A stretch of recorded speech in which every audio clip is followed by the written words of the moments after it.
Hello বন্ধুরা, right medicine চ্যানেলে আপনাদের স্বাগতম। বন্ধুরা, আপনার শিশুর সর্দি কাশি কি ভালো হচ্ছে না? বুকে কফ জমে আছে, নাক দিয়ে কাঁচা জল ঝরছে? তাহলে বন্ধুরা, এই ভিডিওটি আপনার জন্য খুবই গুরুত্বপূর্ণ। কারণ আজকে আমি আলোচনা করব বাচ্চাদের খুবই গুরুত্বপূর্ণ অ্যান্টিবায়োটিক ঔষধ সুইচ ড্রপ সম্পর্কে।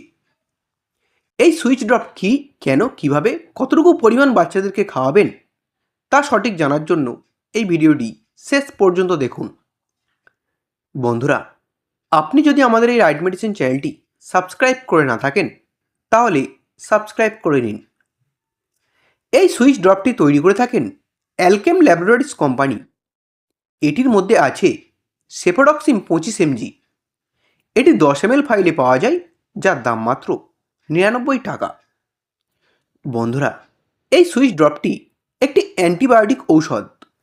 এটি ডাক্তাররা সাধারণত নবজাতক শিশু থেকে শুরু করে 1 বছর বয়স পর্যন্ত বাচ্চাদেরকে দিয়ে থাকেন।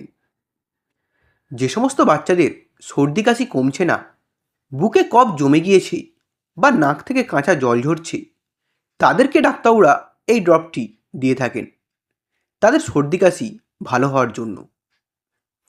এছাড়াও এটি শিশুর নিউমোনিয়ার চিকিৎসায় ডাক্তাররা দিয়ে থাকেন। যদি আপনার শিশুর প্রস্রাবে ইনফেকশন থাকে, প্রস্রাব করতে কষ্ট হয়, তার জন্য এই ড্রপটি ডাক্তাররা দিয়ে থাকেন। এছাড়াও এটি বাচ্চাদের চোখের ইনফেকশান, স্কিন ইনফেকশান ও দাঁতের ইনফেকশান হলে ডাক্তাররা এই সুইচ ড্রপটি দিয়ে থাকেন। বন্ধুরা, এবার জেনে নেওয়া যাক এটি কিভাবে কাজ করে। এটি একটি অ্যান্টিবায়োটিক ঔষধ যা ব্যাকটেরিয়ার কোষপ্রাচীর তৈরিতে বাধা দেয় এবং ব্যাকটেরিয়াকে ধ্বংস করে, ফলে ইনফেকশান ধীরে ধীরে ভালো হয়ে যায়। বন্ধুরা, এই সুইচ ড্রপটির খাওয়ার নিয়ম অবশ্যই ডাক্তারবাবুর দেওয়া ডোজ অনুযায়ী শিশুদেরকে খাওয়াবেন।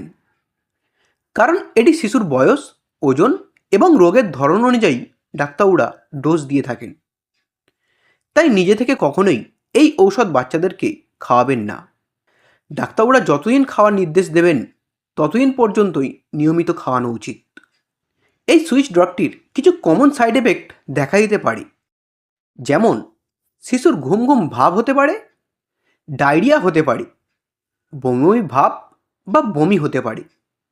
এছাড়াও যদি কোনো গুরুতর পার্শ্বপ্রতিক্রিয়া দেখা দেয় তাহলে দ্রুত চিকিৎসকের সঙ্গে যোগাযোগ করবেন। বন্ধুরা, ভিডিওটি ভালো লাগলে একটি লাইক করবেন। পরের ভিডিওটি কোন মেডিসিনে দেখতে চান তা কমেন্ট করবেন। এইরকম আরও মেডিসিন সম্পর্কে ভিডিও দেখার জন্য এখনই চ্যানেলটিকে সাবস্ক্রাইব করবেন। ভিডিওটি শেষ পর্যন্ত দেখার জন্য আপনাকে অসংখ্য ধন্যবাদ।